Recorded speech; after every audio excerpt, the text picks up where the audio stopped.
আগে শুধু শুনতাম মানুষের কাছে যে একবার এমপি হলে নাকি 14 বংশ বসে বসে খায়।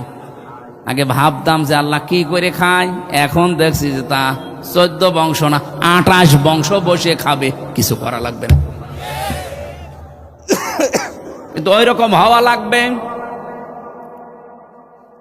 জামাত ইসলামী বাংলাদেশ থেকে যেহেতু আমিরে জামাত আমাদেরকে জানিয়ে দিয়েছে, জামাত ইসলামী থেকে কেউ এমপি মন্ত্রী যদি হয় 5 বছরে তার একটা টাকা বাড়বে না। যা আছে হলফনামায় দেওয়া ছিল আরো কমে যাবে।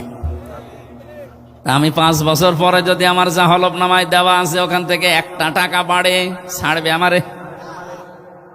আর উনি না ছাড়ুক, আমার নিজেরও তো বিবেক আছে। কার জন্য করি আমি রেখে যাব? হয়তো যদি এখনই মরে যায় 5 বছর পরে ওই সম্পদ হাজার হাজার কোটি টাকার, ওটা আমার বউ আর আমার মেয়ে, আমার বাবা মা ওরা খরচ করবে। আর আমার যেহেতু চাইলে নেই, এই যদি যা করবো কামাই সব আমার জামাইরা খাবে। ওই লোকের চাইলের জন্য আমি এই 2 নাম্বার এই রাস্তায় কোন কারণে যাব? আর একটা বিষয় আছে, এদের জন্য কামাই করে আমি রেখে গেলাম, যেহেতু বৈধভাবে পারবো না, কারণ আমার মাত্র 55,000 টাকা বেতন, অবশ্যই আমার অবৈধভাবে যাওয়া লাগবে। এই যে 25টা মন্ত্রী 24টা প্রতিমন্ত্রী সব মন্ত্রণালয়ে দৌড়াদৌড়ি করে বাজেট নিয়ে এসে অদাওদি কাজ করে অদাওদি যদি খেয়ে ফেলি, বলেন 5 বছরে কয়েক হাজার কোটি টাকার মালিক কোনো ব্যাপার না। করে গেলাম, করে কি লাভ হলো? অবৈধভাবে ইনকাম করে একদিকে আমার পাপের বোঝা পাহাড় পরিমাণ হয়েছে, আর একদিকে আমি মরে যাওয়ার পরে এই সম্পদগুলো আমার জামাই, আমার মেয়ে, আমার বউ, আমার মা বাবা এরা আরো অবৈধভাবে ব্যয় করবে। কথা বলেন না কেন? ওরা যে হেদায়েতের উপর থাকবে আমি মরে গেলে, গ্যারান্টি আমার দিল কে? ওরা যে আমার উপকার করবে মরণের পরে, আমার গ্যারান্টি দিল কে?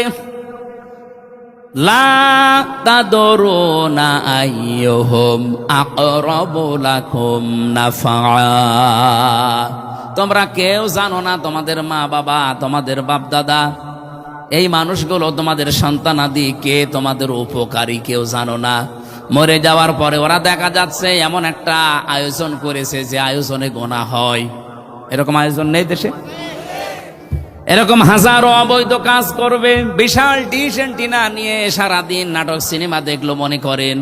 একদিকে আমার অবৈধ কামাই করা টাকা, আর একদিকে অবৈধভাবে ব্যয় করতে থাকবে।